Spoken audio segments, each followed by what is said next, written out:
Welcome back to this edition of Grizzlies Daily. I'm your host Malik, and before we get into this one, make sure to like and subscribe to the channel. It helps me help y'all out with these videos, so that way I can get y'all more interactive with these, as you'll see later in the video. And before we really get into everything, I just want to say thank you all for 600 subscribers. It really means a lot. Started this channel like a few months ago in the summer, and to already be at 600 subscribers, it means a lot. It lets me know that you all really like the content, whether it's just coming up to me or even leaving a comment. You all don't understand how well that impacts my day and other videos going forward. So I really do thank y'all. None of this would be possible without you all to make these videos consistently and as daily as possible. You know, that's the branding that we have. So really appreciate y'all for tuning in and making this all possible, because it's not possible without you. So thank you.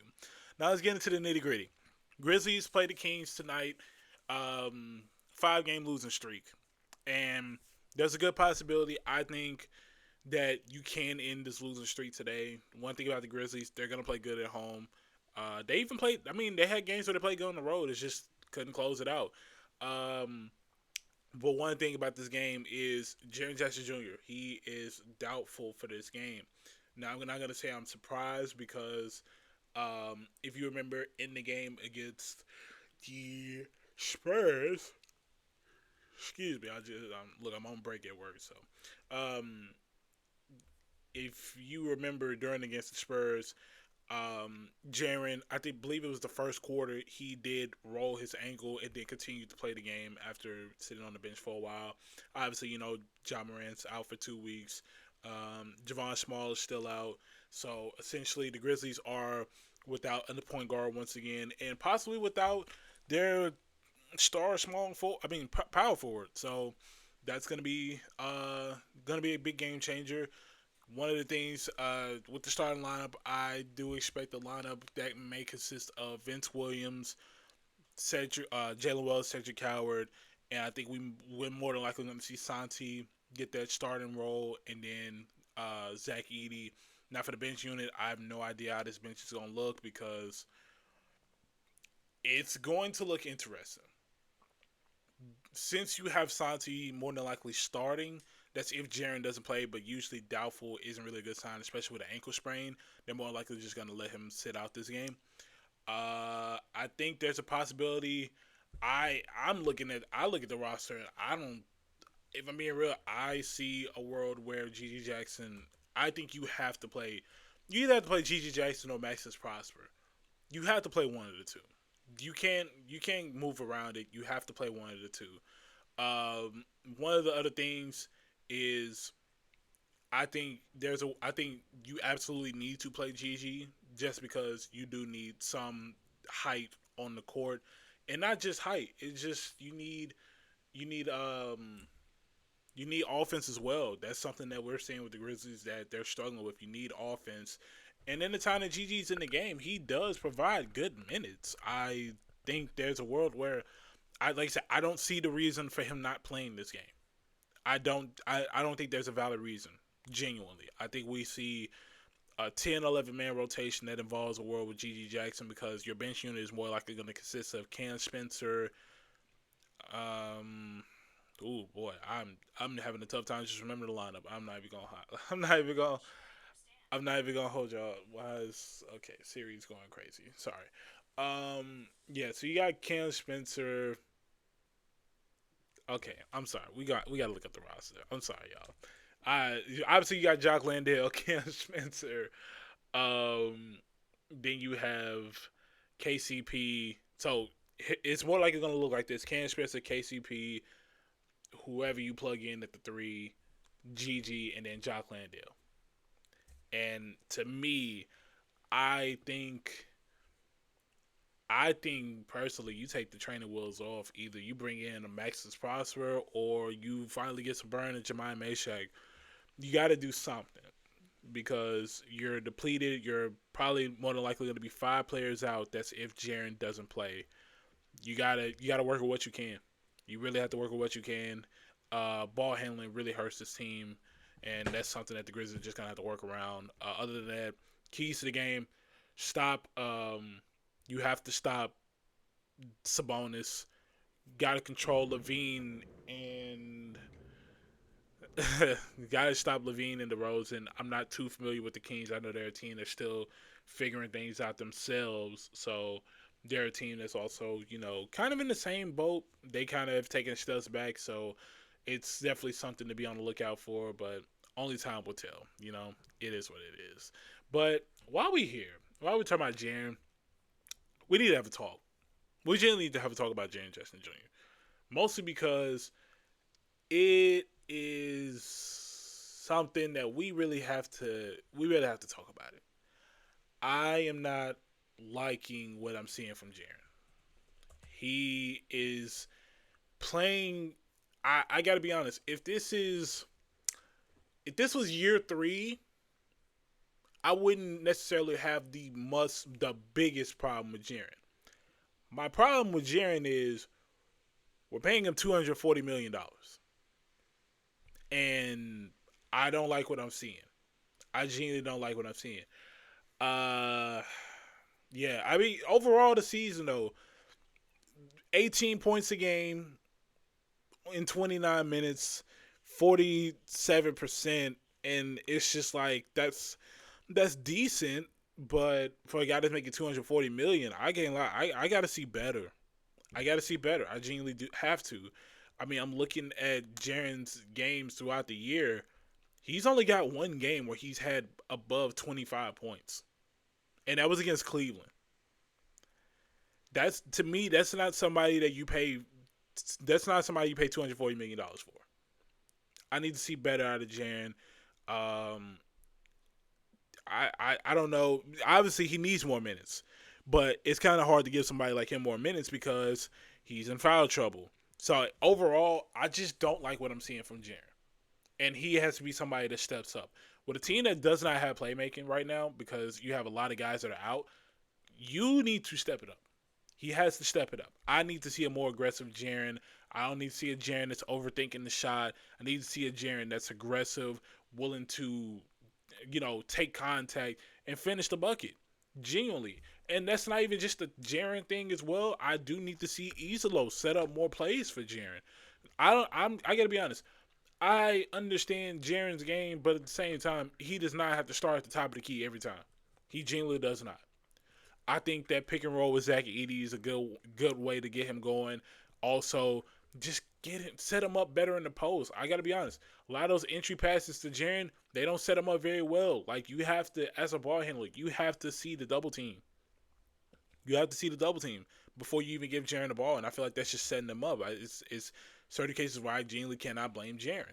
But like I said, Jaren has to get to a point where he has to figure out this shot because that fourth quarter against San Antonio was not a good sign, and it opened up a discussion that we really need to reevaluate this whole thing because I've already said it before. I don't think you win the championship with Jaren as your number 2. Just being honest, and that's perfectly fine, y'all. That is perfectly fine. Even in a world where like you look at an OKC, Chet is not the number 2. He's the number 2 right now, but even then, he's not the number 2. Everybody knows the number 2 is J Dub. So to say that the guy that you've had here for a while isn't your number 2, that's okay. And I think I think the team needs to understand that. That is okay. Now, if there's a magical world where Cedric Coward becomes the number 2, hey, I'm all for it. I'm all for it. That's why I like the fact that he's in the starting lineup. You're giving him reps. You're giving him a chance to really run his game. And I think even if Jaren is playing or not playing, we're going to see Cedric Howard play his game. Now, what I don't need to see is him scoring 8 points in a row and instantly hitting the bench. That's something I don't want to ever see again. Easily, you got to change that, brother. I need Easily to look outside the analytics. Genuinely, I need Easily to look outside the analytics because it'll make everybody better. It's just that simple. Now, speaking of analytics, we got to talk about this offense. One thing about this offense is first half they play perfectly fine. They play doable to keep them in the game, but it's that second half. Every time it's that second half, and that's where the Grizzlies lose the game. I mean, let's just be honest. Looking at a lot of the games, obviously OKC, you lose that game in the second half.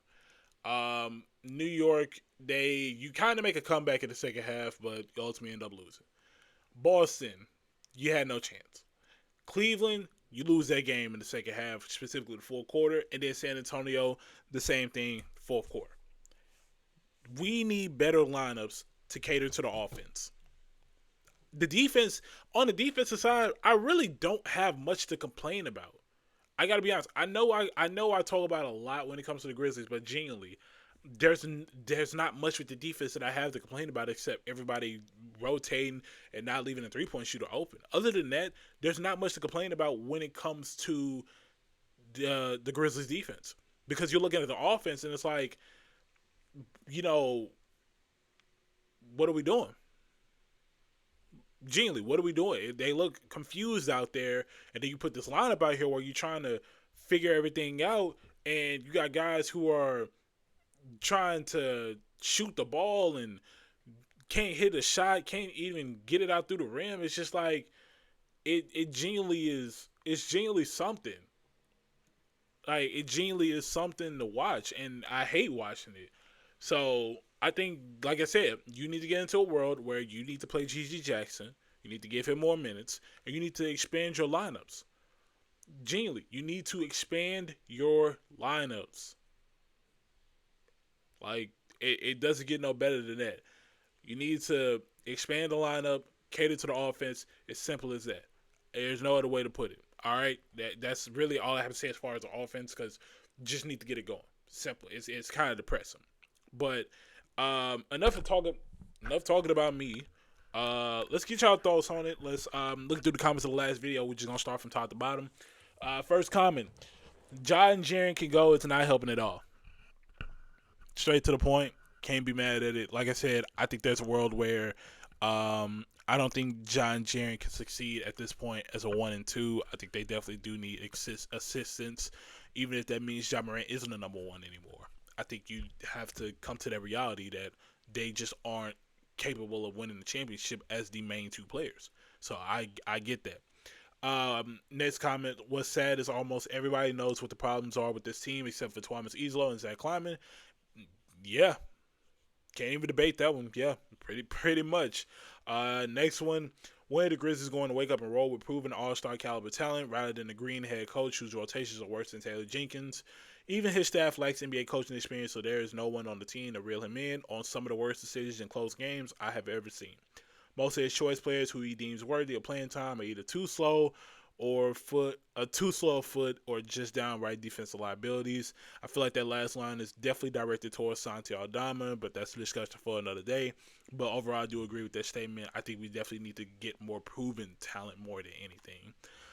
Next one is, I agree, line up a lot of minutes is garbage. I like a lot of those players, but they can't play a lick of defense. Should have tried out Meshack to try and stop Fox to slow him down because he looked like nobody else can stay in front of him. I like Spencer, but he's too slow and looks lost in defense. I'm still at a loss of how Jalen won Defensive Player of the Year. He can't defend one-on-one, and his whole defense looks like garbage too. It looks like the same every game. At this point, trade with the Kings to get Westbrook. We need someone who will bring it every night and put some fire in these softies. Yeah, honestly, yeah, but they're not trading Westbrook anytime soon. I was an advocate for saying Westbrook needed to come to the Grizzlies, but it is what it is. Yeah, that's really all I gotta say about that. As far as the defense, I don't necessarily think Cam Spencer is the problem. Cam Spencer actually gives effort on the court, so I can't really say much about him. As far as Meshack on Fox, I think that's just a lot for him to come into, but I definitely do see what the mindset is right there. Next comment: I like Islo's IQ of the game and how he explains the game, but the system is not meshing with our team. Plus, I don't see how any one team could adapt to it. I hope if it's not turning around very soon, Mike Malone swoops in to save the day. And that's where I think the disconnect is when it comes to Thomas Islo. He is very skilled, very knowledgeable of the game of basketball. But one thing about it, he just cannot figure out this system. Now, granted, team ain't healthy, but he just cannot figure it out right now. All right, I'm going to read a few more because it's actually a lot to read. So I'm just going to look down here and see some notable comments. Next one: I noticed a number of times when small players got to the rim, opening up Edie for a dish and dunk, and simply refused to give it to him and got blocked or put up a brick. Very selfish. They don't want to get in the ball. Also, why does Edie play down low more instead of just setting picks on the perimeter? Edie should get inside and start playing bully ball. Perhaps his ankle is still weak, but Zach needs to dunk more, draw fouls. If Grizzlies are going to use it properly, please trade him to the Raptors. Okay, that was interesting into that. But yeah, no, I don't disagree with the fact of having Edie set the picks up at the perimeter, but I do agree with the fact that he definitely needs to get into the habit of holding the ball up high and being more aggressive in the post. That's one thing I will see about Edie. One thing I also see about Edie, he is, and I noticed this during the commentary during the ABC game, he is like one dribble away. He's always one dribble away from getting the shot that he really wants, so that's something right there. Next comment. Bring in Adrian Griffin. The rotations will be better. The offense will fit the players we have. No one can fix the defense. Ito will make the biggest difference with his presence in the paint. Jaren will not stop fouling. Is like a rebound that hurts the defense. Wells has solid perimeter defense. Tries to give an effort on either end of the court. Aldama and Jerome are liabilities. I haven't seen KCP play defense since he was with the Lakers. I'd move Williams Jr. and Coward into the starting lineup. Will help the team's defense to slow down turnovers. I do agree with some of that. The only thing with Adrian Griffin is he had a pretty good defensive team in Milwaukee, but the defense just did not click when he was there. So I think you also have a problem with defense if you bring him in. But I do like the mindset that you have with this. It's just a lot to risk when it comes in with that. And then I see another comment from the same person. I know when I see a St. John Peterson, the bench, or I meant playing with Coward. This could be the future of the Grizzlies. Coward looks like he's the second best player after Ja. And that's what I was saying. Sometimes maybe, hey, you have to come to the realization that, guys just aren't fit in their positions anymore. We're not seeing the same players that we saw at first. So that's something that, just, hey, it is what it is. Last comment right here. Ja's play isn't looking so bad right now, but on a serious note, I don't think Jaren's going to help us going forward. My thought process before the season, as long as he learns how to pass out of a double, he's going to dominate. We just need him to show up in the playoffs for once. If he can't show up in the regular season, he's screwed in the playoffs. Final take on Trip. Yeah, I can't disagree with any of that. Like I said, when it comes down to it, I think you do have to have the mindset that Jaren just isn't the number 2 for the Grizzlies. I think that's just the reality of it. He's not the number 2. And there's nothing wrong with not being a number 2. He's really getting paid like a number 1, if we're being honest. But I think there's a world where we have to come to a realization that Ja and Jaren cannot win a championship as the main 2 guys. And that is my final take on all of this. I hate to say it. This is not me doubting their skill set. This is not me saying the Grizzlies have no hope. This is just a reality that I've had to face for the last couple of years. Yes, we were at a high in 21-22. That time is behind us, and that team is behind us. We have to look at present day and call it spade a spade. These two are now winning a championship together as the main 2 guys. And that is my final take on all of that.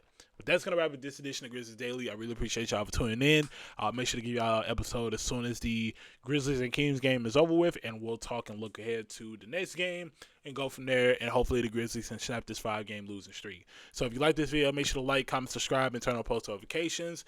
And as for this edition, I will see y'all tomorrow.